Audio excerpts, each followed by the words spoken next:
So it remains a high priority for us. Now, as I stand here and say, you know, the number of Scud launches could go anywhere. It could go up, it could go down, but it remains a high priority for us. Thank you. Okay, thank you.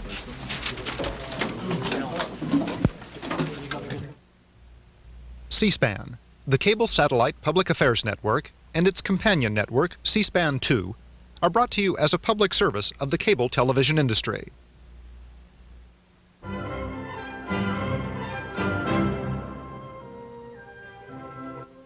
Coming up next, it's coverage of various military assessments of Operation Desert Storm. On Friday, here in the nation's capital, the Washington Institute for Near East Policy sponsored a roundtable looking at military operations in the Persian Gulf, 2 weeks into the effort. During this upcoming panel, we'll hear from Seth Karras, author of The Genie Unleashed, Iraq's Chemical Weapons Programs, Michael Eisenstadt, author of The Sword of the Arabs, Iraq's Strategic Weapons, and Marvin Feuerwerker, a senior strategic fellow at the Washington Institute.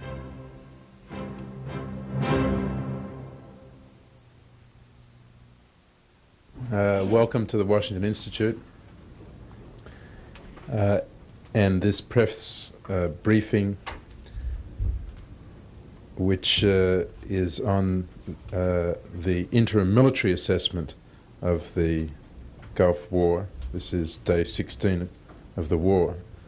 And we thought it would be useful to provide you with our experts' analysis of how the war is going. Throughout the crisis, we at the Washington Institute have tried to provide an analytical framework and input into the many events that unfold on a daily basis, and this is part of that effort. Last week we held a press briefing to announce the publication of our initial report on the post-war situation.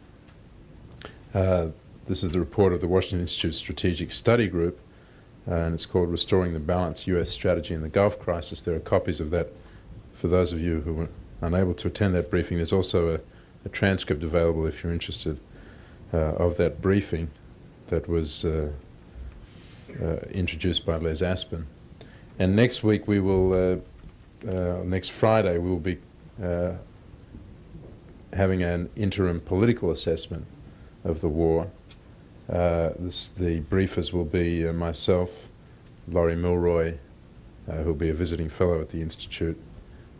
She's an expert on Iraq and the Arab world. And John Hanna, our Deputy Director of Research, who'll be speaking about the Soviet Union and the war. But today we are going to focus on the military side of things, by far the most important current issue. And what we're going to do is to have Seth Karras begin with an assessment, his assessment of the missile war. Then Mike Eisenstadt will speak about his assessment of the air campaign. And finally Marvin Feuerwerker will speak about his assessment of Saddam's strategy and the Allied response. Seth Karras, I think, is probably known to you all as our military affairs fellow.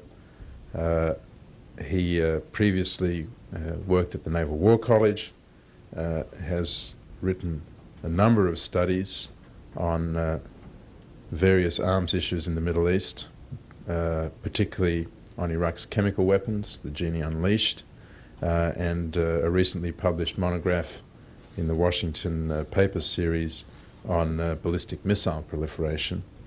And he has just completed a study for us that we will be publishing in the next couple of weeks on biological warfare in the Middle East.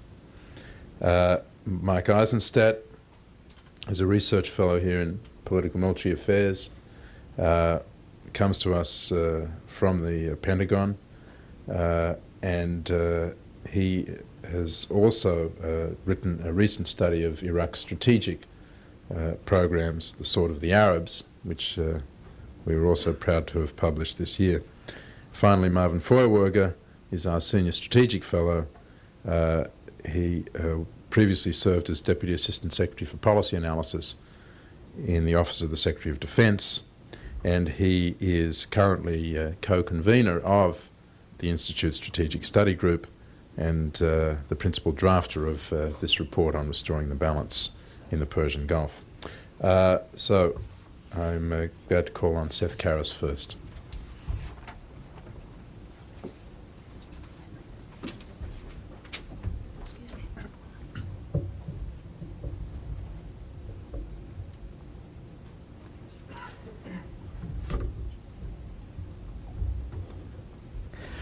What I'd like to do is spend a couple of minutes looking at the missile war, specifically Iraq's use of the modified Scud missiles. For those of us who follow missile proliferation, this is clearly an event of some interest because it's one of our few data points in figuring out what countries in the third world are doing with ballistic missiles. It also gives us some idea of what their capabilities are and what their weaknesses are, in addition to what we've already known. What I'm going to offer is clearly a preliminary assessment. There's a lot that will have to be learned. Much of it, I'm sure, is known to people inside the government who have done analyses of some of the debris of the missiles that are coming down, but such assessments aren't available to us outside government yet. So it'll be some time before we get a complete picture of exactly what happened and why, and I'm sure, as is always the case, it might be years before everything sorts itself out. Now, the basic and most interesting point for somebody who's followed Iraq's use of ballistic missiles for years now is the remarkably low number of casualties that have been caused by these missiles. If you go back to the debates over the last couple of years in Israel about the threat posed by ballistic missiles, you'll discover officials saying that they're not a serious threat because you wouldn't expect to see more than about 10 people being killed per missile fired. This corresponds with some of the early assessments of the number of casualties, or the number of people killed per missile in the course of the bombardments of Tehran and other Iranian cities. Now, there are some estimates that the true figure may have been lower, perhaps down as low as 2 people killed per missile.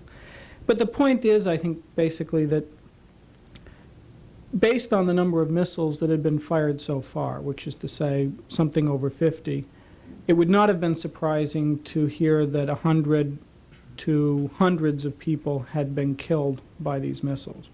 In reality, we know the figure is far lower. In fact, it's a handful of people. So the question is, why have the missiles apparently been so unsuccessful, at least in terms of causing casualties? I'll come back to the political dimension in a minute.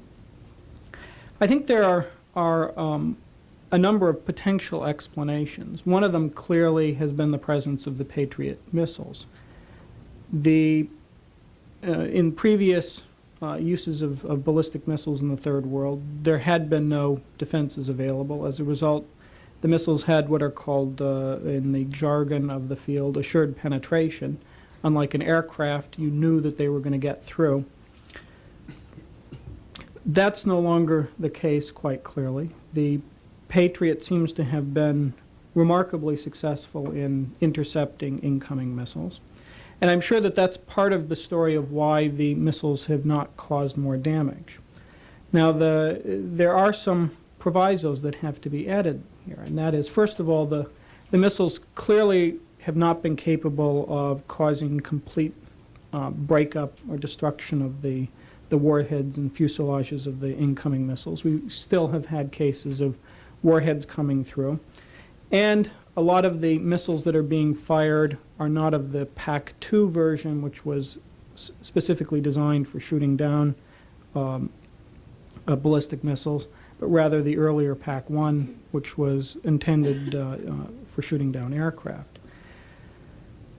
More interesting is the fact that even before the Patriots were deployed in Israel, we also saw this pattern of relatively low casualties compared with what we might have expected. The first 11 missiles did not cause the 24 to many score casualties that one might have, or deaths that one might have expected based on our Iranian experience.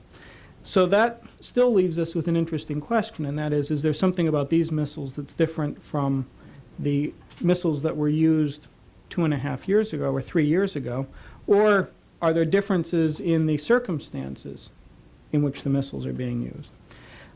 I would argue that certainly there are differences in the circumstances, and there may be differences in the missiles as well. The first thing that's important to realize is that the context in which the attacks are taking place are somewhat different.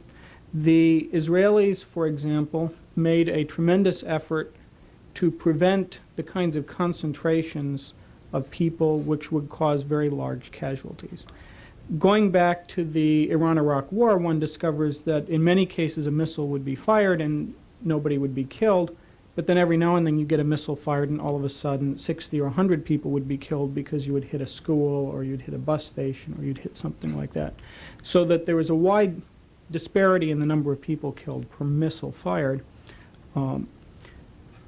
Clearly the efforts of the Israelis to keep their population dispersed would play a part in this effort to reduce the number of casualties. I suspect also an element of this is the difference in the early warning. I owe a note of thanks for pointing this out to me to Patrick Clausen. In the Iran-Iraq War, the Iranians were actually often able to get warning of missile attacks. Using their early warning radars designed for use with aircraft, they were often able to pick up the launches. The problem is they apparently were doing this manually and would, in many cases, guess the wrong city, or the warning would get to the right city too late, so the alarms would go off after the attack had landed.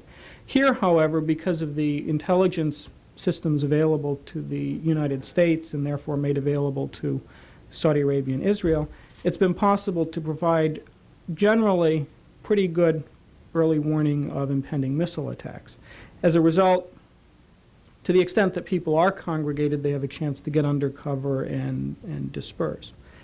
Now, there are some tantalizing hints that in addition to the civil defense type precautions that have been taken, that the missiles themselves might not be as dangerous as the ones used previously. And I stress that this is somewhat tentative. One of the interesting aspects of these particular missiles is that it's very possible that most of the destruction they cause is not due to the warhead, but due to the overall weight of metal that comes down. You know, you have metal going at supersonic speeds, perhaps a couple of tons of metal in the fuselage. Now, there are some indications that, in contrast to the Iran-Iraq War, where one saw a fair number of fuselages and impacting fairly intact, that this doesn't seem to be happening very often here, which suggests that for whatever reason, a lot of the missile bodies are actually disintegrating before they hit the ground. Now, what that means, of course, is that while you might have the same amount of metal hitting the ground, it's broken up into small pieces, which means it's probably slowed a bit by air resistance, which would mean less impact velocity. But also, instead of somebody getting hit with a ton of metal, you're going to hit a building with pounds of metal. As a result, you'll still get damage, but you may not get the kind of catastrophic collapses of buildings. Now, this also is a point that ties in with the Patriot, which is while the Patriot cannot, because it's a close-in weapon, cannot destroy the missiles at sufficiently long range to keep debris from landing on a city, by breaking up a fuselage, it would make sure that you don't get a big chunk of metal, but rather smaller chunks, so that cities would still get rained with metal, but it would have less implication. Now, there is some possibility, and here again I stress this is just a tentative at-a-distance assessment, that in order to achieve some of the characteristics that the Iraqis have with their longer-range missiles, they had to make sacrifices in terms of the structural strength of the metal.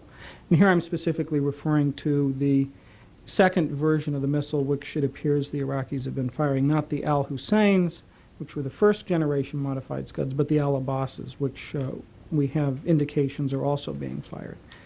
Now, when I talk to experts on the technology, they point out that if you use a rocket motor originally designed for a missile with a 300-kilometer range, and then try to increase the range of the missile to 800 or 900 kilometers, you have a problem in that you can either increase the amount of fuel or take off payload, but in the end what you end up with is a missile that essentially has very little in the way of payload. It's all propulsion, no payload. Now the Al Hussein was something of that sort, where they had to reduce the payload down to about 160 kilograms from the regular 800. But going further than the Al Hussein to the Alabas, you'd have to even further reduce the payload. The only way to get around that would be to reduce the structural weight of the missile. And just as a tentative hypothesis, I'd offer the possibility that in order to make the Alabas a usable weapon system, newly constructed in Iraq, the Iraqis actually had to weaken the fuselage of the missile sufficiently that it was not able to withstand the stresses immediately before impact. There's also a possibility, and this may be as likely as the previous, that the missiles we're seeing now, rather than being adaptations of Soviet missiles, are in fact Iraqi-made, assembled from components purchased elsewhere, and that the construction is simply not as good quality as the ones acquired from the Soviet Union. Now, looking ahead, the question is, what do we expect to see now? And that, in the case of Iraq, has always been a problematic task. We certainly have seen a considerable drop-off in the number of missiles being fired. This, I would suspect, is due in substantial measure to the intensive efforts by the Allied air forces to hunt out and destroy any facilities having to do with the Iraqi missile forces. It's not clear at this point, however, how much residual capability is left. My own suspicion would be that we will see additional launches. I find it hard to believe, however, that they'll be able to sustain the kinds of attacks that they mounted in the first week of the war. But I don't think we should be surprised to see additional strikes, perhaps even involving multiple launches, notwithstanding the successes we've had. The key may be, in fact, how good the Iraqis are at repairing the damage that's done, in improvising replacement launchers, perhaps by cannibalizing components from previously knocked out launchers. The second question, and I think it's actually at this stage of the game the more interesting one, is what are those missiles likely to be armed with as we go down the road? This is particularly pertinent given the threats that were made a few days ago by Saddam Hussein to launch missiles with nuclear, chemical, and biological payloads.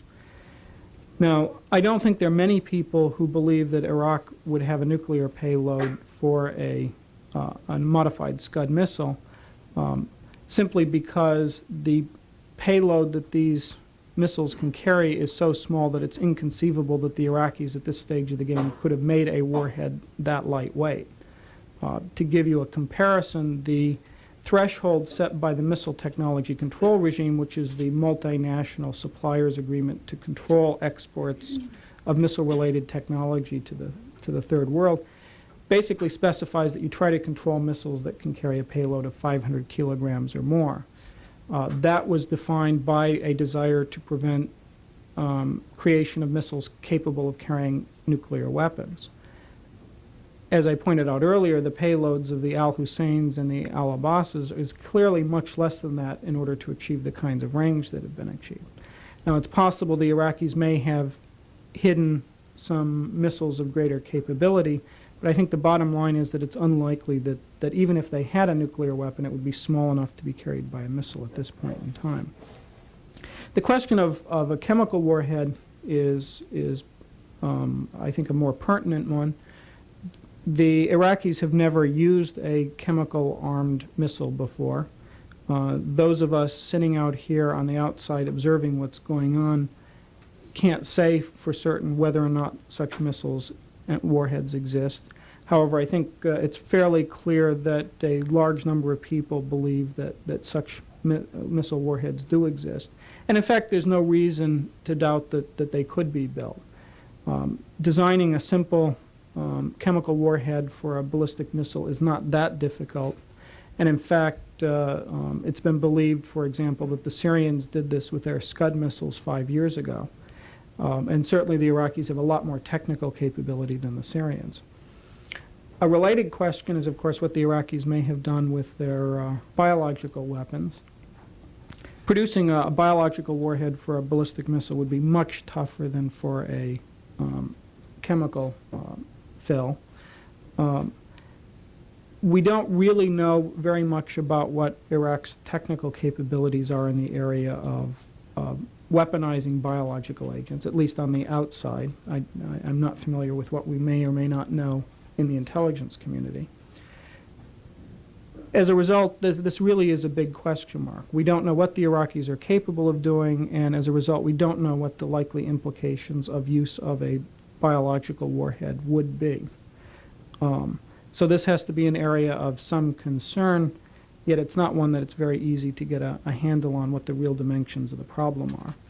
Given the difficulties of weaponizing biological agents, I would be inclined to suspect that you could see anything from a use of such a warhead that would range from essentially nothing happening because the design was screwed up and you killed all the agent, and as a result you were dropping dead organisms on somebody, to an ability to disperse a fair amount of agent that might have fairly substantial implications. Now let me close by drawing attention to two other aspects of developments in the last few weeks that are of interest to those of us who follow missile proliferation more than for the Middle East. And that is that we've seen, really for the first time, use of two kinds of missiles which I suspect are going to attract considerable attention in the third world. One is, of course, the use of cruise missiles, land attack cruise missiles. This is really the first time that this has been done in a tactical mode, and really the first time it's been done at all since the Second World War, when the Germans were using V-1s to attack London and other Allied cities. A lot of the technology for producing missiles of this type is out there in the third world, and I suspect when people compare the relative performance of a Scud-type missile in the presence of relatively easy-to-acquire air defense-type systems, compared with the performance of the cruise missiles, that people are going to find the cruise missiles somewhat more attractive, so that down the road, later in this decade, it would not surprise me to discover a number of countries with cruise missiles, in part as a result of their evaluation of what we've seen in the last few weeks. Second point is a second system which I don't think has gotten much attention, which is a missile that the U.S. Army has called the ATACMS, the Army Tactical Missile System, which we heard reports was used for the first time a couple of days ago. This is a new generation ballistic missile. It's not actually even a ballistic missile anymore. It's something generically called a semi-ballistic missile. It's capable of maneuvering unlike a ballistic missile. It has considerable accuracy. The range of the ATACMS is not that great. It's maybe 150 kilometers, but it's possible to build similar systems with ranges of 500 or 600 kilometers. Such missiles, I suspect, are probably much more pertinent to our long-term concerns than what we've seen with the modified Scud-type missiles. And again, my guess is that there are actually already a lot of countries out in the third world looking at this kind of missile. The advantage is that you can actually maneuver this missile around air defense sites. You can maneuver the missile such that its delivery pattern varies. You can give it varying kinds of payloads.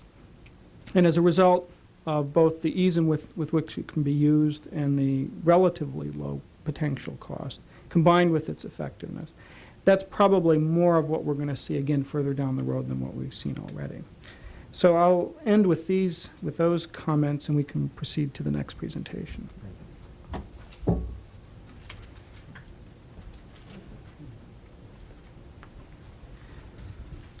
Good morning. I'll be providing an interim assessment of the air campaign to date. After about 2 weeks of sustained operations and over 30,000 sorties, half of which were offensive missions, with suffering only 19, I believe that's 20 losses now through combat, the aerial campaign has achieved a number of important war objectives and chalked up some impressive achievements, although it has also achieved some mixed results in several areas. I would like to first of all tick off what I consider to be the main war objectives, and then go down the checklist and see how far, or what we've done so far, how well we've matched up in terms of our objectives, which objectives we've met so far, which objectives we haven't.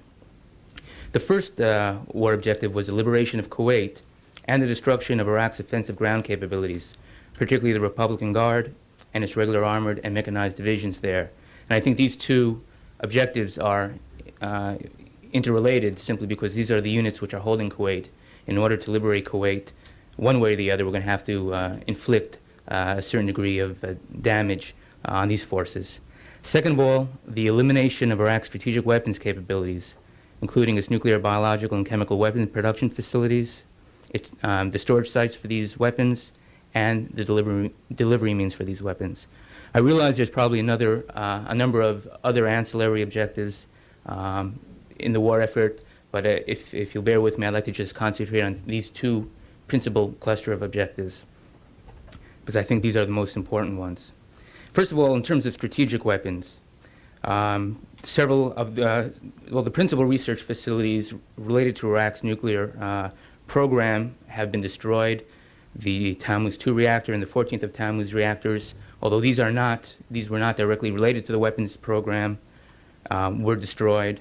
It is not clear, however, what long-term effect the destruction of these reactors and other related facilities will have on the program, since we don't know whether Iraq's stocks of enriched uranium were at the sites that we attacked and bombed, and simply we don't know where all the components which Iraq had gathered for its program to date were located, simply because its program to assemble a centrifuge enrichment facility was still in a nascent stage, and there was no single facility that we could identify and that we could destroy in order to put this program down and keep it down. In terms of its chemical and biological weapons production facilities, these, according to the Pentagon, have been destroyed or badly damaged. However, it's important to keep in mind that a good part of its chemical and biological weapons stockpiles, which are kept at numerous hardened storage sites throughout the country, at least some of these are likely to survive the fighting, and thus Iraq will probably retain at least a limited unconventional warfare capability after the war. So keep in mind that by a conservative estimate, at the outbreak of the war, Iraq was probably producing about 1,000 tons of chemical agent a year, which equates to anywhere between 250,000 to 500,000 artillery rounds per year, and probably a few hundred bombs. In all, if you just figure that, do some calculations, that probably equates to as many as 1 million artillery rounds dispersed throughout the country at various storage sites. So it's a very difficult target it's very difficult to assure that we've hit all their chemical weapons stockpiles.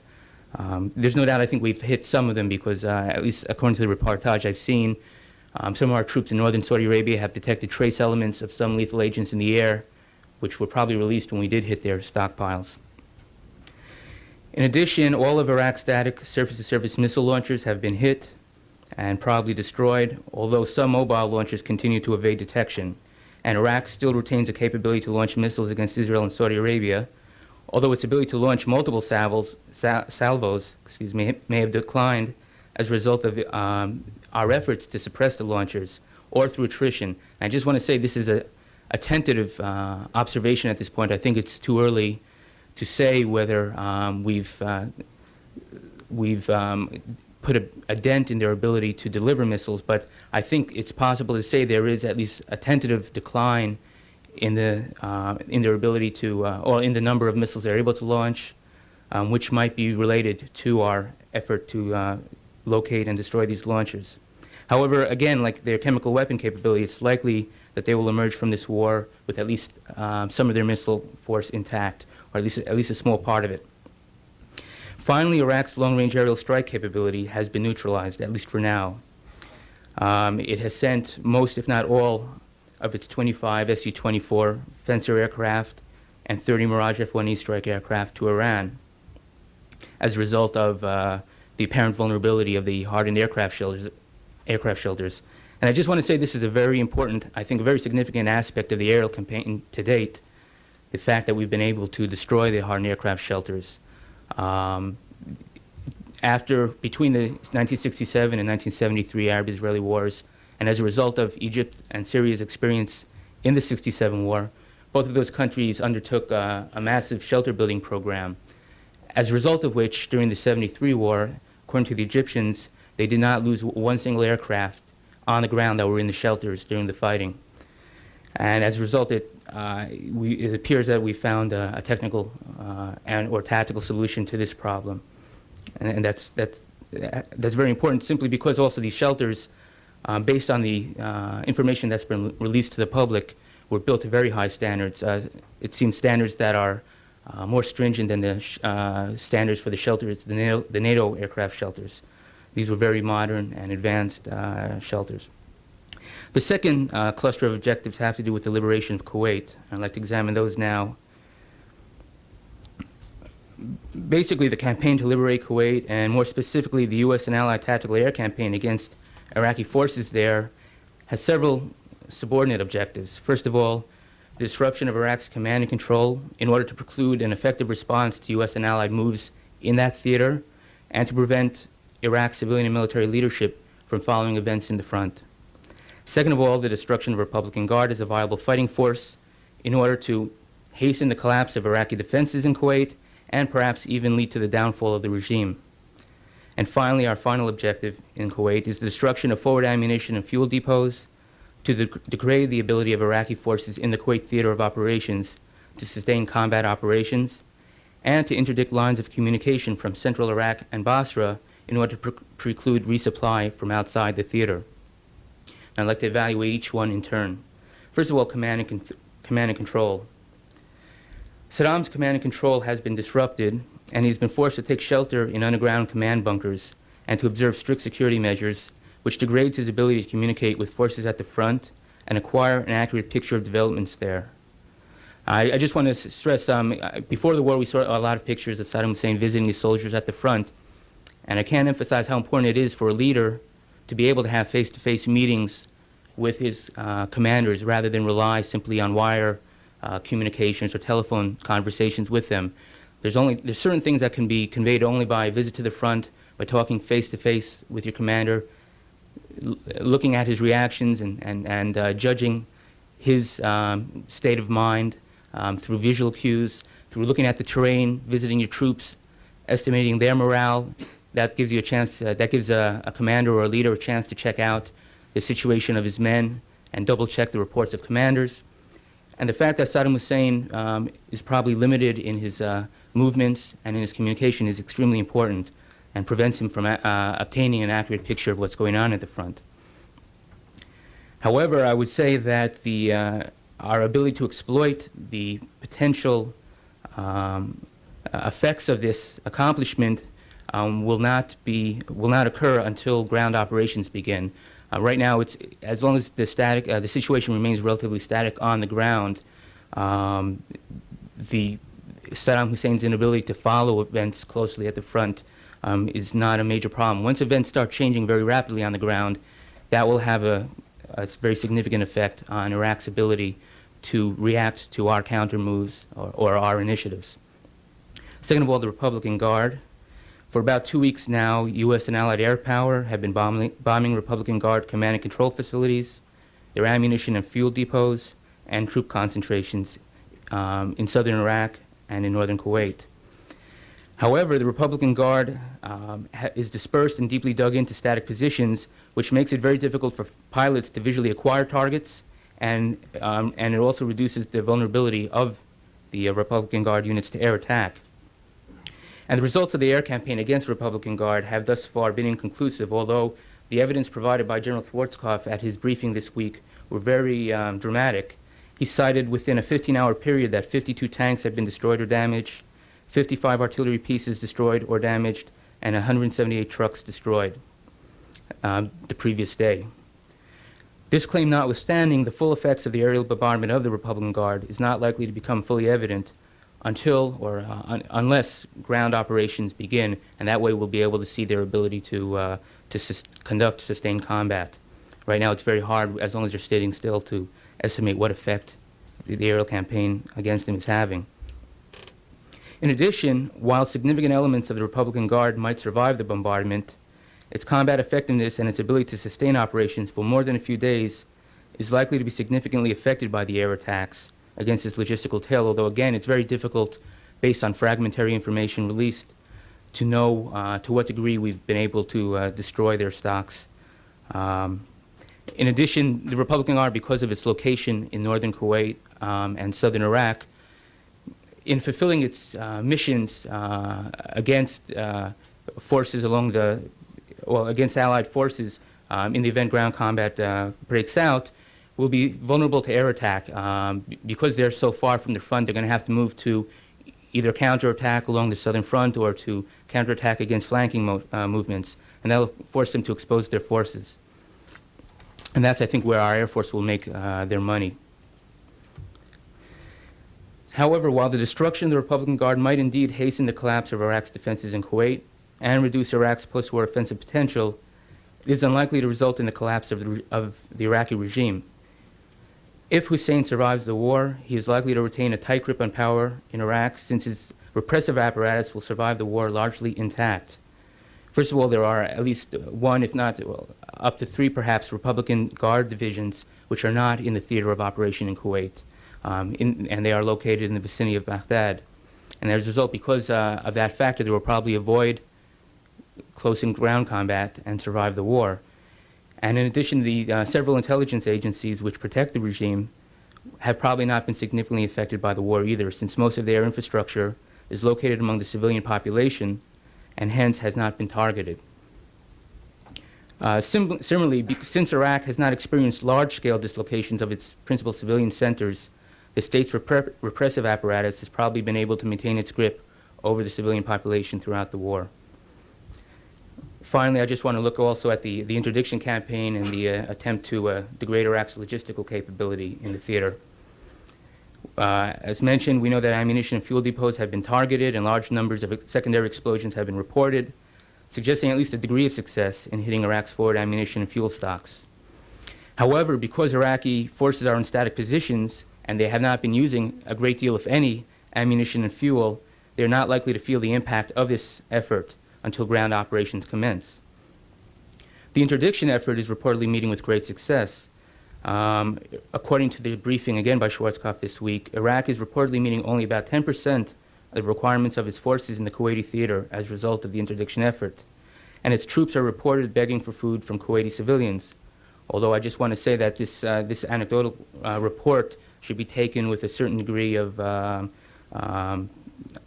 reservation. Excuse me?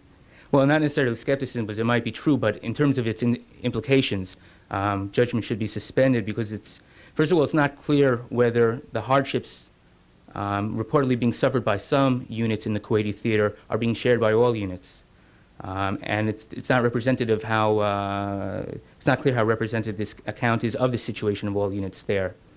For instance, the Republican Guard and the armored and mechanized units in Kuwait, which are located in the center of the country, probably receive preferential access to food and water supplies before the infantry units along the front, and therefore they would not suffer as much from food and water shortages as these frontline infantry units. In addition, the frontline infantry units are at the end of the logistical supply chain, and the vehicles and trains, the vehicles supplying them are subject to interdiction. As a result, the ones at the front, which we've been drawing most of our information from, at least on the basis of defectors and interviews with line crossers, their condition might not be representative of units elsewhere in Kuwait. And one point to be made, though, however, as if Iraq continues committing forces into northern Saudi Arabia on a limited basis, as it has done yesterday, and as reports suggest it will continue to do in the future, this will progressively lighten the logistical burden of their forces, the remaining forces in Kuwait, by reducing the number of forces requiring resupply. Now, I'm not saying this is the reason why Saddam Hussein is sending the forces into Kuwait, but it's just a factor to consider. Finally, in terms of conclusions and wrapping this up, while the aerial campaign against Iraqi forces in the theater appears to be achieving some notable successes, it is unclear at this time that air power alone can, in the short term at least, force Iraq to withdraw from Kuwait or lead to the collapse or surrender of Iraqi forces there. In this regard, I just want to mention that, to my knowledge, no aerial interdiction campaign has ever been won without action on the ground. I just want to say I know that the current situation is different from past historical experience, simply because Iraq is isolated and subject to an embargo and is not able to obtain supplies, at least large quantities of supplies, let's say, from outside the country. Nonetheless, by eschewing ground action, I want to make it clear at this point, I'm not advocating ground action at this point, but by eschewing ground action, we are not exploiting the full potential of our air power and the full potential of the aerial campaign so far. First of all, if we were to commit our forces to ground combat, this would force Iraq to expose at least some of its dug-in forces, particularly the Republican Guard, to meet or to counterattack our forces, which would force them to expose themselves and be vulnerable to air attack. And we saw just a couple of days ago the devastating effect that our air power can have when 24 tanks, armored personnel carriers, and supply vehicles, which were moving in a convoy in the open at night, were attacked and destroyed. In addition, ground combat would increase the logistical requirements of Iraqi forces and would probably very quickly overburden their ability to sustain these forces. So what would happen is, as a dual result of the interdiction campaign, which is reducing the amount of resupplies, and a result of ground operations, which would increase their requirements, they would very shortly run into some kind of logistical crunch, which would probably severely affect their ability to continue operations at least a high intensity level. And finally, we've heard about the low morale of Iraqi troops on the front, and the fact that some people believe at least there's a potential for large-scale desertions. This potential will not, in my belief, or in my mind at least, be realized as long as we are looking at a static ground situation. The troops along the front, it was very difficult for the troops along the front to desert at this point, if that is indeed their desire. There are very extensive fortifications to the front, and as long as they're in static positions, it's very easy for the political officers and for the officers and NCOs to keep an eye on their men. Once battle begins, however, and command and control breaks down, as it inevitably does in combat, it's much easier for desertions to occur. And if there is a potential for large-scale desertions, it won't occur unless there are ground operations. Of course, against these considerations must be balanced the likely cost of ground combat in terms of American and Allied lives. And I just want to conclude here with an observation. In my mind, the most dramatic indication of the success of the air campaign is the apparent recognition by Saddam Hussein that time is not on his side, at least anymore, and that by inaction he risked defeat by U.S. and Allied air power before the ground combat ever began. And the two manifestations of this are his sending of his air force to Iran, at least parts of it, and his initiation of ground operations in northern Saudi Arabia in order to try to steal the initiative and bait us into an attack. For now, I think in response to this, the U.S. should try to let air power continue to gradually erode Iraqi combat capabilities while avoiding Iraqi attempts to draw it into an early ground conflict. While a ground attack might eventually be necessary to get Iraq out of Kuwait and to destroy its forces there, later is better than earlier.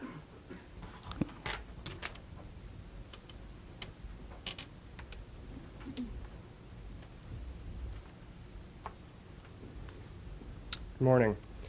I'll try to step back a little bit to take a look at the big picture. In my view, in a sense, it's very odd that 2 weeks into the war, we face a strategic picture that's quite akin to that at the outset of the war. Saddam Hussein today still has the opportunity, should he choose to seize the initiative, just as he could have prevented a conflict 2 weeks ago by accepting the United Nations Security Council resolutions. He can bring this war to a close today by those same actions. And we saw this week in the joint communique by the U.S. and Soviet foreign ministers indicates that that option is open. But although the coalition air forces have been decimating targets through Iraq, and Mike described this very well, Saddam still indicates absolutely no intention to capitulate at this point. Instead, he continues to vow to emerge victorious. And given the vagaries of Mideast politics and the limited support here in the United States for a protracted war, this strategy is not yet impossible. Mike has outlined the U.S. strategy to date in terms of sweeping the air, taking out their long-reach capability, and now beginning to deal with the forces in the south. But what is Saddam's strategy? I think that basically there are two possibilities that he might be pursuing. The first option is the classic 1956 Nasser option that's been talked about a great deal. To fight for a period of time and then ask for a ceasefire and negotiate a withdrawal. In the ambiguous situation that might follow, Saddam could claim victory. Iraq and Iraq alone would have been the one Arab state to be able to resist the United States, indeed the rest of the world. And more importantly, if Saddam were to quit Kuwait with his army and his regime still basically intact, he would continue to pose a threat to the region and to our interests. Has this strategy failed if this is his approach? Not yet. This option still remains open to him. And despite the damage that Iraq has suffered over the course of the first 2 weeks, if Saddam were to decide to comply with UN Security Council resolutions today, his regime would remain intact. What is his other option for victory as he sees it? Well, this is the option that he's been describing to us publicly over the course of the last few weeks. His approach here might be to outlast the United States and its coalition partners, to inflict very heavy damage upon us, and to force us to withdraw. Having survived an 8-year war with Iran, Saddam could believe that victory will go to the side which is willing to suffer the most. And his study of American history would lead him to believe that in the case of the war in Vietnam, and much more recently in the case of American behavior in Lebanon, the United States still might be willing to withdraw if it suffers heavy casualties. Certainly the debate we had in this country prior to the outset of this conflict would have reinforced this view on his part. Thus, as Mike's indicated, he is trying to draw us in any way he knows how into a ground war which can begin to inflict those kinds of heavy casualties on American forces. To him, after 2 weeks, the war may have hardly begun. And as Seth has pointed out, there may be some surprises still in store for our forces, not only in terms of chemical warfare, but perhaps other special measures. Thus, I would say that when we step back for a moment and look at how the situation looks to both sides at this point, both sides may have reason for satisfaction. Clearly, from our side, we have accomplished a great deal militarily, and we stand every chance of winning this war. From the standpoint of casualties, they've been very acceptable, despite the tragedy of every loss of life. Politically, the coalition seems to be holding together very well, and Iraq has not been able to put up the kind of resistance that we would have anticipated. From Saddam's standpoint, militarily things may not be going very well, but he has survived 2 weeks. If he survives one more week, he will have lasted longer than Anwar Sadat did in the 1973 war, and he faces the entire world, whereas Sadat just faced Israel. At this point in time, U.S. strategy faces some critical choices. On the political side, there's a mixed picture. To hold our casualties to a minimum is necessary, perhaps, to ensure public support for the war effort. And starting on this basis, it's absolutely essential politically that we take our time and use air power to the fullest. Yet, both regional and American leaders have indicated that to hold the coalition together and demonstrate that aggression does not pay, it is essential to defeat Saddam as quickly as possible. Otherwise, he will be the hero, as I've indicated, and perhaps be able to negotiate a deal that ensures survival of his regime. This kind of an approach might dictate an earlier use of ground forces. Militarily, I think Mike's laid it out very well. The imperative here at this juncture is clearly to take some additional time, weaken the opponent to the extent possible.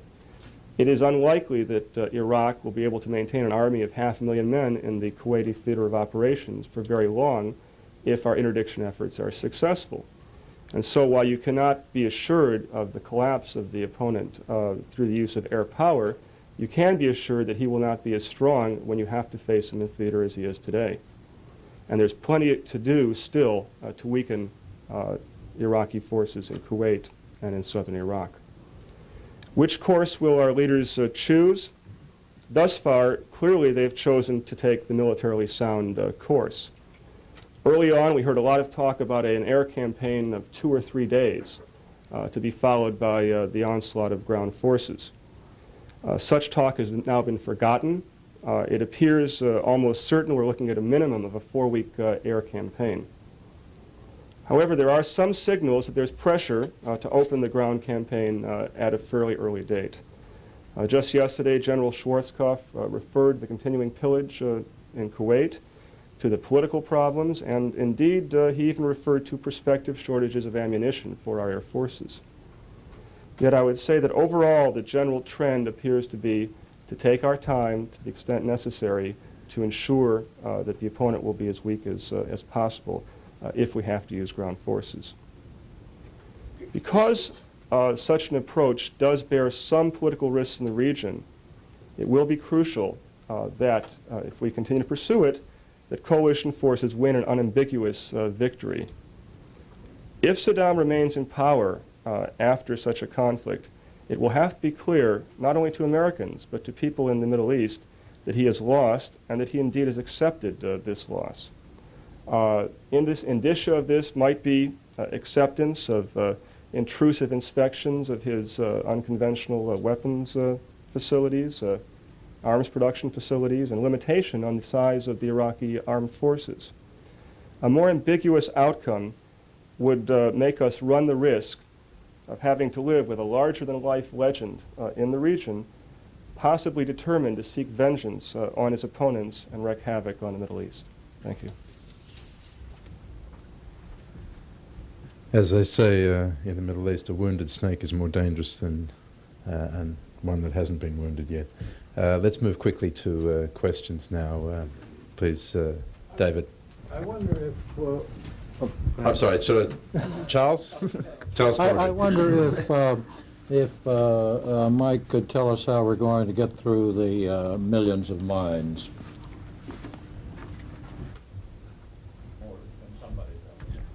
That seems to be the only thing you did not cover. Okay, well, basically, I mean, that effort will primarily be spearheaded by our combat engineers. And basically, we have a variety of mine-clearing systems available to us, and so do our allies. Tanks fitted with bulldozers or mine plows. We have a lane-clearing system which uses rocket-propelled line charges, which are kind of like long hoses which fire through the minefield. They have explosive charges in them which go off, creating a cleared lane for forces following on. There's all kinds of air ordnance you could do to drop into the minefields to clear lanes. The point is you punch holes through a minefield. There's no need to clear the entire minefield. So as a result, I mean, that's a standard task that the engineers are trained for. And it's not an easy task, and it's probably, in fact, breaching obstacles is probably the most dangerous of all tasks that any type of unit has to accomplish. But I mean, I think we're equipped to do it, and we have you know, the forces in place. That's the one thing we don't have any new. That's the low-tech part of the war. Yeah, basically, it's I think it relies more on technique than technology, and just good solid training. The bottom line is a lot of the techniques used are very old ones. Bangalore torpedoes, which are basically just long metal, you know, just like they're like long pipe bombs that men carry, place you know, place in and to create a breach through wire and mines. Yeah, it's low tech, high casualty very often. David. I want to pursue this idea of technological surprise, weapon surprise. Colin Powell said the other day that we brought all our tools to the party, and I suspect we haven't seen them all. What have we got in the wings waiting on? And secondly, Seth Karras, I wanted to ask you how easy is, I thought you could just take the warhead of a Scud missile, take the explosive out, put a couple of bottles of anthrax in and explode it somewhere, or does the heat of the explosion, as you suggested, kill the organisms? Or how easy is it to make a biological warhead? And could you do something like putting radioactive rubble from the destroyed nuclear facility, just shovel it into a warhead and blow it over Tel Aviv, for example? Well, let me deal with the issue of biological warhead first. In the development of biological weapons, there are some things that are very easy, and there are other things that are very difficult. It's easy to make all the anthrax you want. I mean, there are capabilities you have to have, but it's, you know, it's a type of technology that a lot of people have had for a long period of time. What's difficult is to then put it in a weapon system that can actually be delivered in a militarily effective manner. In the case of biological weapons, you have some very specific, difficult technical problems that have to be overcome.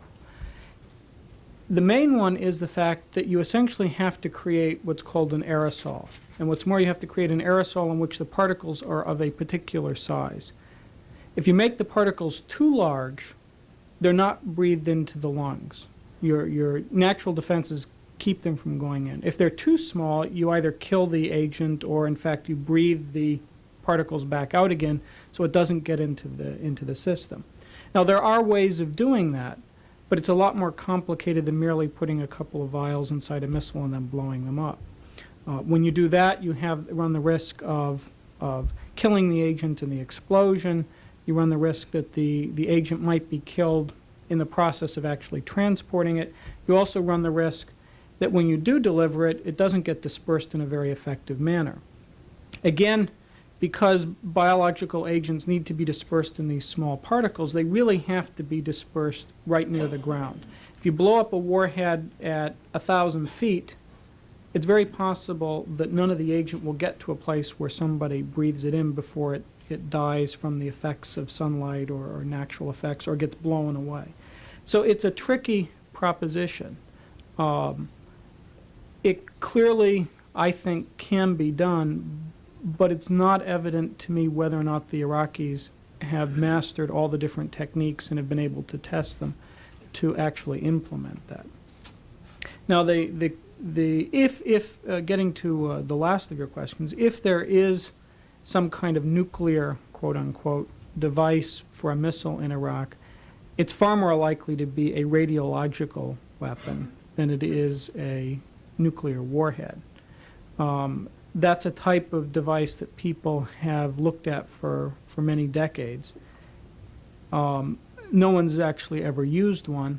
I have to admit I'm not certain as to what the practical strengths and limitations of such a weapon would be. I suspect that it would create problems, but one would really have to do a detailed analysis to see whether you're talking about a localized effect or a Chernobyl type effect. My gut reaction would be as if you didn't do it right, you'd end up with a localized contamination rather than something that covers a large area. Now, what was exactly the first question? Weapons we have? Good stuff that we haven't used yet. I suspect we do have good stuff that we haven't used, but I'm not sure that any of it matters at this point in the game. The most important phase for using something new and unexpected was really at the beginning when you wanted to take out the command and control and the air defenses. And at this stage, what you're talking about needing is, a lot of the it's often not low tech, but it's the things that we've practiced and learned how to use over the course of in some cases, decades. And we're at the stage of the game where somebody knowing how to use a TOW missile right, whether from a helicopter or on the ground, is far more important than having some kind of exotic anti-radiation missile or some new type of precision-guided weapon. We're into a different stage of the conflict where I suspect mass matters more than subtlety. Yeah. The issue of technological surprise, I think, has to be addressed on two levels. First of all, on the one level, in order to achieve surprise, the system that you're employing has to be a secret. So I doubt, although I'm sure there are capabilities we have that we haven't used, it's not possible for us to know about it. Second of all, in the realm of older technologies, I think we did achieve a degree of technological surprise over the Iraqis using existing systems which they just had no experience with and they had no idea of the effectiveness of. And I just as an example, our electronic warfare capabilities, and second of all, our penetrator bombs, such as the I think the BLU-109 that we're apparently using on their hardened aircraft shelters.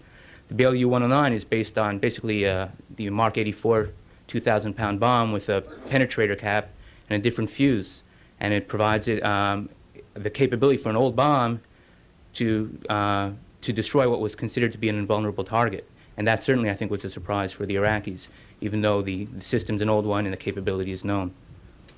Did you identify something? Yeah, John Hanchen from Gannett. Mike, you mentioned that the northern positions of Allied forces had picked up trace elements of chemicals destroyed in the stockpile. That's based, just watching TV, there were a number of incidents in which the troops had donned their protective masks and overgarments in response to chemical detection alarms going off. And they hypothesized, which I think is probably true, that we had hit depots where chemical munitions were being kept. And I'm sorry? No specific identification of what A type? No, but that would be, I think, relatively easy to determine, but I don't know. Explanation on that. How good are these alarms? I mean, could they have been picking up something else that set them off, or would it have had to be? Well, well, I'm not really familiar with exactly the degree of sensitivity. I think there's a pretty low false alarm rate with most of these systems, at least, based on my knowledge. But Yes, at the back there, could you identify yourself? Leo Scanlon. Two quick questions. One is, with regard to these weapons, in the discussion about the delivery by missile, what about the possibility of chemical, biological, or radiological landmines for the purpose of creating impassable zones or something like that? Is that a capability that is usable with this? And a second, I guess, technical thing is there's been a very confusing report in the past 12 or 15 hours about what appears to be a division level or multi-division level engagement of some sort, in which there's reports of tremendous attrition by U.S. air power of these, and yet there's no apparent employment of any division level anti-aircraft artillery on the part of the Iraqis. Is there any explanation for this, or are the reports just too confused to figure this out yet? Well, let me deal with the first of those. There have been in the past development of landmines, especially to release chemical agents. I'm not sure anybody's bothered doing it for either biologicals or radiologicals, primarily because the area of effect you're talking about is so limited. With chemical landmines, you basically have to talk about not one, but a very large number in order to have any real effect. As a result, even then you're talking about something that is limited in impact to a very small specific area. and it would not have the same kind of political implications of a successful delivery in Riyadh or Tel Aviv. A lot of those mines are probably going to get cleared one way or the other, if they exist, by this standard mine clearing type apparatus. So my suspicion is that the significance of them may be less than that of some other delivery means. Do you want to deal with the other?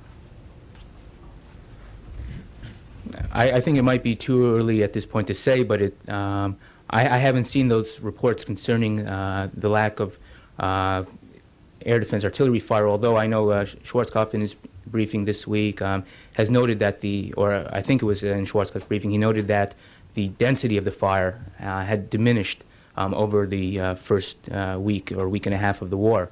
It's possible either that they're trying to conserve ammunition for the main effort, which will be the ground campaign, or that they possibly are running out of ammunition at this point. I think anybody who saw the films of Baghdad on the first night of the war saw that there was a tremendous amount of expenditure of ammunition going on, despite the fact that there were very few, if any, visible targets. And I think this is typical of Iraqi air defenses as well as their artillery forces, and this is a negative factor from their point of view, in that the high expenditure rate places strains both on their logistical infrastructure, which is being hit now, and their ability to produce this stuff, which I imagine has been diminished or eliminated as a result of our airstrikes. So at this point, I say it's too early to say whether they're running out, but it's quite possible that they are, or at least they're conserving resources. Rami Tal. I have two questions. One for Seth. You said that it's relatively easy to develop a chemical warhead for missiles. That is incompatible with some material that I read that said that even the Soviets, which were trying to develop it, did, but decided to abandon the idea because it was impractical and didn't give even part of the results that could be gotten from using of chemical agents in ground war. That's one question. And the second, which is different, to Dr. Feuerberger, how do you explain the fact that Iraq until now didn't even try to start a terror campaign, which everybody was so scared of? What kind of campaign? Terror. Let me address this question of missile warheads.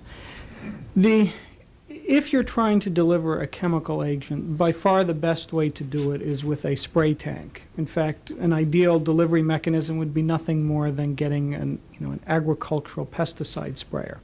The problem with agricultural pesticide sprayers is that they were not designed to coexist in environments in which people shot at them. As a result, you look for other kinds of systems that actually might be able to survive on their way into and out of the battlefield. Now, the warheads for ballistic missiles, chemical warheads, have been developed by a number of countries.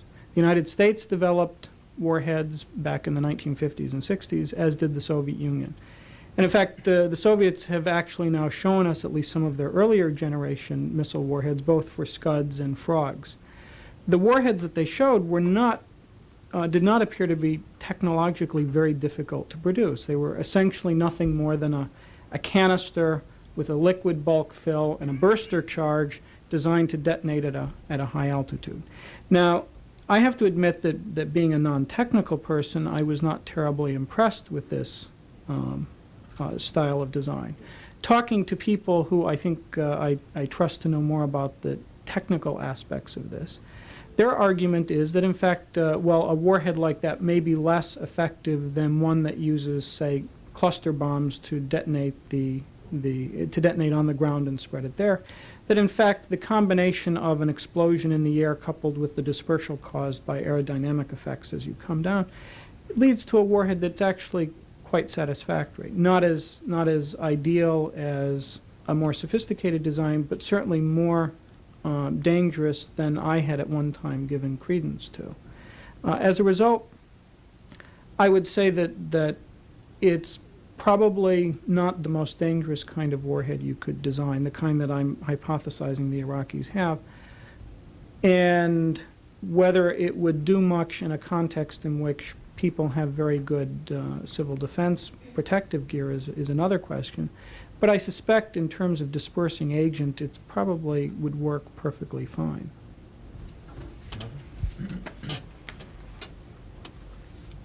Yes, very briefly, I don't think you can equate a lack of success with a lack of effort. And we've seen over the course of the last couple of weeks over 80 incidents that we know about of terrorist incidents. Reports even today the Saudis had intercepted and executed Iraqi terrorists coming across with various missions. So that's the first thing. I think the Iraqis are making an effort today to utilize their assets, and I think the jury's out on whether or not they will be successful in a serious way somewhere. The second thing is that these things do take time to bring into effect successfully. Every operation requires planning and requires the appropriate execution. At the same time as we and our friends are extremely vigilant at this juncture against just these kinds of groups. So I don't want to be overly pessimistic, but neither would I be Pollyanna-ish. I think the Iraqis are turning in this direction. I think they will continue to utilize their assets to the extent possible. And sadly, we may have to pay some price here. So I promised Ghassan Bishara. Yeah, yes, I don't know if it's an intelligence or political question. Does any of you believe that there was somehow underestimation of the Iraqi army, the Iraqis' ability to withstand the onslaught? 1. 2, is that likely to affect the continuation of the campaign? And I'm really, actually what I'm asking is based on previous briefer here who, I don't know if it was a joking matter or not, who said that some Saudi officials spoke of a secret Iraqi weapon, which is a white handkerchief for surrender. Would any of you like to touch on that? Let me just deal with it quickly since I reported on that at a previous briefing. I think that our allies were always much more optimistic than we were about Iraq's capabilities for very good reason. They wanted us to get on with it and get the job over with, and if they could persuade us that it wasn't going to be that easy, I think there was good reason for them to make that argument. I don't, certainly from the people we spoke to out in the region in CENTCOM, there was no underestimation of Iraq's capabilities or its ability to withstand the kind of attack that's been going on. And bear in mind that we are only in the end of the second week of the campaign, and I think that American estimates, to the extent that we were privy to them, were of a campaign that would last anywhere from 6 to 8 weeks, and that was before. That was as Marvin has suggested, at the time when we thought it would be necessary to move much more quickly than we now feel it is necessary, because of the political factors that we thought would blow up in our face if we allowed for a longer war, which haven't occurred. And I think that what we've seen now is a decision made in the White House that because the other peripheral things, which we haven't discussed today and we'll discuss next week, did not occur, the kinds of problems that we expected in the Arab world and elsewhere have not occurred, we can afford to be more relaxed about it and therefore prolong the air campaign for longer than was originally anticipated. Yes, please. Could you identify yourself? Bill Clayton of the Houston Chronicle. How does one get any kind of informed surmise on casualties on the other side? Between the Kurds' 12,000 and the American command's hundreds? I mean, is there any rule of thumb? Is there any neutral organization like Red Cross or anybody who has any idea? I think this is perhaps one of the hardest tasks that any intelligence agency would be able to would find itself responsible for doing. It's really, I think this kind of information would probably rely most on perhaps human sources, human intelligence, and those are subject to varying degrees of reliability. That's not always depends on how well placed the sources are. I don't really think it's possible for us at this point to really surmise exactly what the Iraqi casualties are to date as a result. I mean, there are the anecdotal reports from the Kuwaiti hospitals. It's possible to know if we know, how many beds the hospitals have and how much medical supplies they had on hand and what kind of requirement, basically just based on the size and the number of beds and the like, we could arrive at an estimate if we have some good human intelligence as to what degree the hospitals are operating in terms of the capacity. But it's almost impossible to estimate really until the best estimates are when you overtake an area and then you find you captured people and you see people lying down on the ground dead, and you're able to figure out a ratio of how many have survived versus how many have died, and then you could use that as a rule of thumb. But there's no reason to give credence to the Kurds' estimate. Oh, I'm not saying that there isn't any reason, but there's no way to check it. So. Yes, please. Saddam Mori of the Asahi newspaper. Could somebody tell us at what stage or under what situation can the multinational forces declare victory? Is it when they take over the entire Kuwait city, or they push back the Iraqi forces beyond the borderline?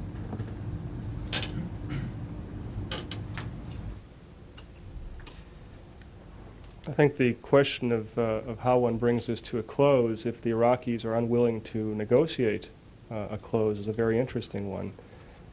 I would think that the benchmark for the coalition forces would be the implementation of the UN Security Council resolutions and pushing Iraq out of Kuwait unilaterally. I don't think that that we would be able to declare an end to the war at that juncture, but we might be able to indicate achievement of our objectives, and that we might be willing to talk about unilaterally undertaking a ceasefire if we felt that was warranted at that time. But basically, in order to bring the war to a conclusion on a permanent basis, it requires both sides sitting down and negotiating some kind of an armistice. Sure, but could you expand on that? Excuse me. What is pushing Iraq out of Kuwait militarily? That it requires a huge occupying force to know that it's happening. I don't believe so. Iraq's out of Kuwait when you control the geography, and when the opponent does not have the capability to hit you. So I think this will not be that, if we reach this, it will not be that difficult to judge. We'll know when we see it. Yes, please. I have two questions. Could you identify them? Yeah, I'm Ori Nir with Haaretz. How would you define the threshold in which you come to the realization that the potential of the air force has been exhausted, and the second phase is to be started? That's the first question. The second question, there have been some suggestions that a land war can be avoided by trying to create some sort of a siege of the Iraqi forces in Kuwait using only air power in order to try to sever the lines of communication, the lines of support, and thus in some sort of a siege mechanism have them surrender. Is that realistic? Is that feasible? Well, in effect, my understanding is that's actually what we're doing right now by interdicting their lines of their supply lines, main supply routes to Basra as well as to the center of the country. In effect, we are imposing an aerial siege. Although, of course, as mentioned during the briefings this week, there is some leakage, and as a result, they'll continue to be able to supply their forces. Whether they'll be supplying them at the level required in order to sustain them in Kuwait is a question that we don't know, and we can't know, and we'll only know, as we said before, when we see it. You talked about the thresholds before. There are maybe indicators you can use which will point to the effectiveness of the interdiction campaign. Perhaps, for instance, like the lack of anti-aircraft fire, maybe it's possible that's due to a shortage of ammunition, or it might be, on the other hand, it could be due to the fact that they're husbanding their resources for the ground campaign. So you don't know. You don't know for sure. The bottom line is, if and when they pick up and move out, that's the ultimate indicator. I don't expect that'll happen personally, and that's why I believe eventually we're going to have to initiate a ground campaign to get them out, because I think in general, forces that are dug in and are not moving have much lower logistical requirements than forces that are maneuvering and firing. And as a result, it's not clear to me whether the 10% of the requirements that they're meeting is still enough if they ration food and water, if they don't move their vehicles except for just very small units, and if they have still substantial stocks in place that we haven't destroyed. And I just want to say that I don't want to, I hope I didn't overstate the case in saying that we've destroyed their in-place ammunition and fuel stocks. But all of this, there's so many unknowns that combine that it's impossible to know unless you see some kind of particular response by the enemy, which is, like I said, a withdrawal. Just briefly on this, yes. I think that this siege strategy is worth a try before engaging the ground forces, and the judgment about whether or not it's effective will be made down the road. One could imagine a scenario in which elements of the force leave because it's difficult to support them, but other elements remain. And even in that circumstance, if we have to use ground forces, there would be a much weakened opponent. Yeah.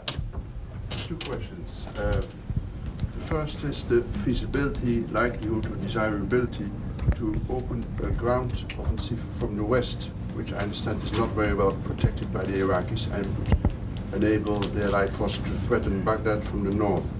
And the second question is how likely it is that the Iraqis can shell Israel with chemical warheads, with artillery pieces from Jordan. The implication would be that the Jordanian army has been infiltrated with pro-Iraqi elements without probably the knowledge of the king, and in this way escalating the war. Who's going to answer? I did the first one.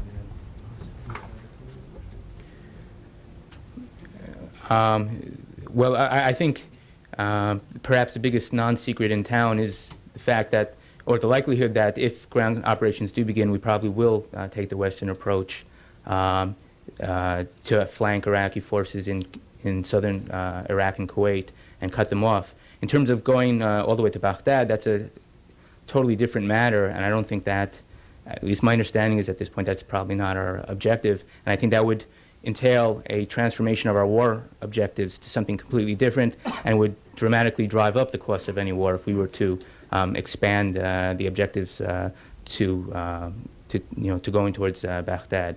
So I think also any kind of flanking maneuver would complement what we're doing in the air by physically on the ground cutting off the forces and achieving what we are attempting to do from the air right now. But right now it seems we're doing a pretty good job at it, and I think it's best to wait and see what effect the aerial interdiction campaign will have. Just a point on this, please. Yeah, going westward, would that still be in line with the Security Council resolutions, let's say? I mean, it's legalities. I mean, would that still comply with that, or would it create some political problems? That I'm not really qualified to address. I mean, is there... Well, just very briefly, the objective remains the objective. The objective is not to take Iraqi territory. The objective is to get them out of Kuwait. You pursue it militarily by the most intelligent tactics you can use.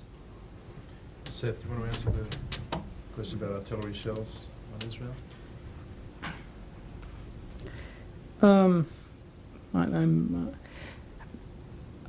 If you had instances of any kind of artillery shell being fired, it would have dimensions irrespective of whether or not it was chemical or not.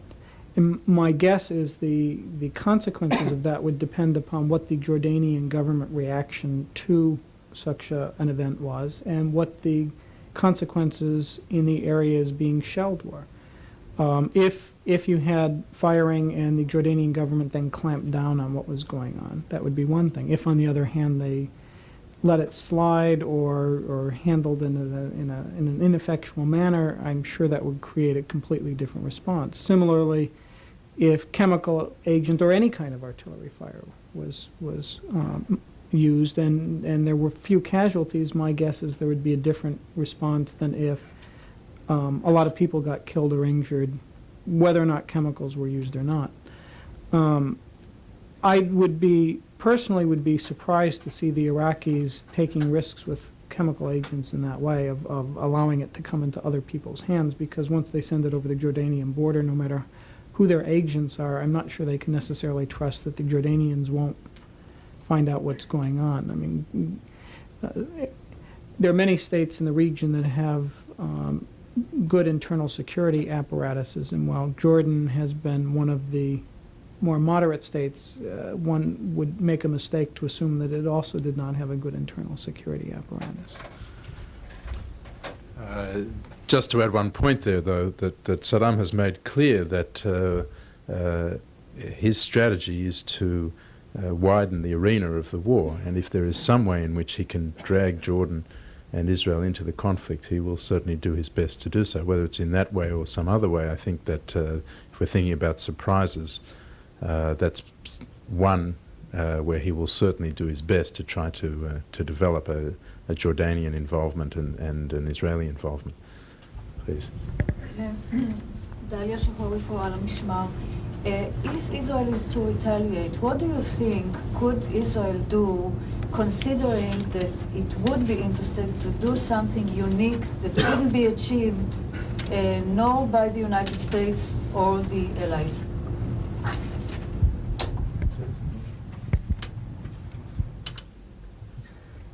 If I'll just make one quick comment.